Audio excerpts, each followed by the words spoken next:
Here we are, Volvo Rama. We're gradually working our way through the brakes on Galaxy.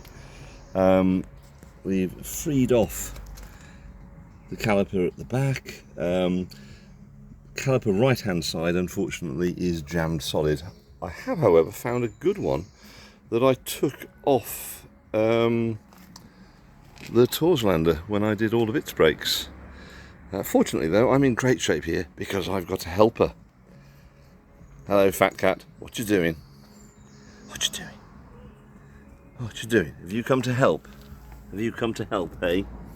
Oh, he's come to help, yes. Right, as you can see, he's getting a lot tamer now. He's biting us and scratching us much less. And he's a happy cat. He reckons he's got himself a home. And he may have a point. But he's a happy cat. Aren't you? What? What? What you doing? Turning your back to people? I don't know. What? What you doing? He's still quite oily, but he's cleaned himself up a lot recently. But he's a happy soul now. He's been done. He's been defleed. He's been dewormed. He's still living in the shed. Although now the weather's nice, he just sits on a mat outside all night, and then starts shouting in the morning. Still debating whether to let him come and live inside. That might be a disaster, but we'll see how we go. Right, we have managed to change the the oil sender on Galaxy. There it is nestled down there. Changed the oil as well. So we now have an oil light, though unfortunately it would appear that this car has rather low oil pressure, but we'll see how we go.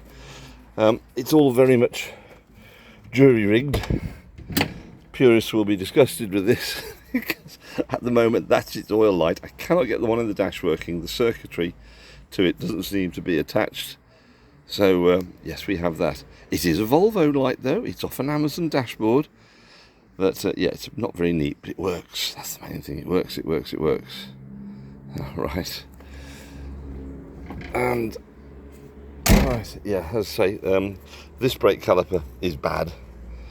I have to give thanks to my predecessor because the person who had this car before, I fear they may actually be deceased, but they've done all the rubber hoses, they've done all the metal pipes. However, as I said, I did find one jammed cylinder at the back. These, interestingly, the front ones look to be in good nick, at least the one on the left hand side is. They've got the wrong pins in, but they still work. Those are pins for ventilated discs, and these are not ventilated discs, but they still work.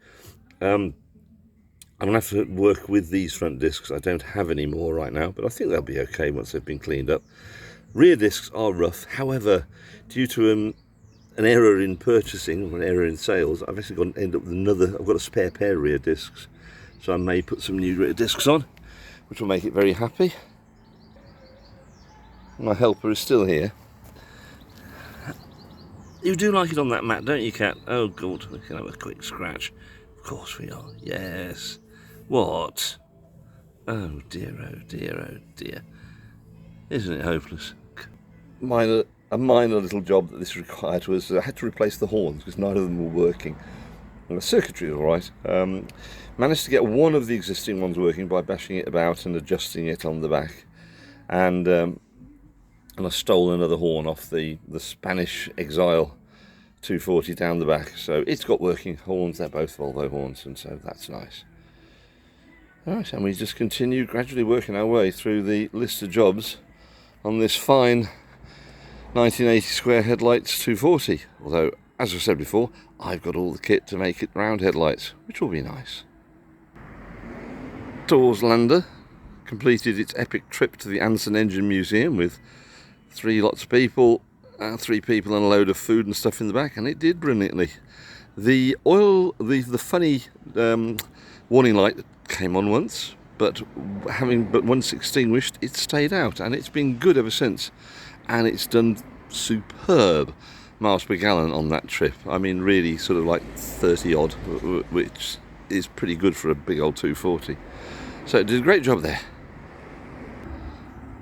Used this for the last few days, and been gradually fiddling with its timing, and I find that it was very retarded, although I had retarded it to stop it from pinking and overrunning.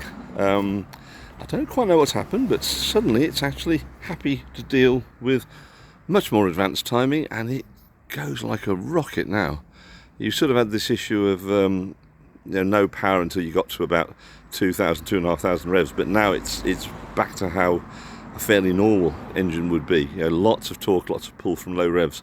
This being a lightened flywheel and a K-cam and high compression, I was thinking, oh, it's just that way with the engine, but no, it's a lot happier now. So, a fine machine. They're all here.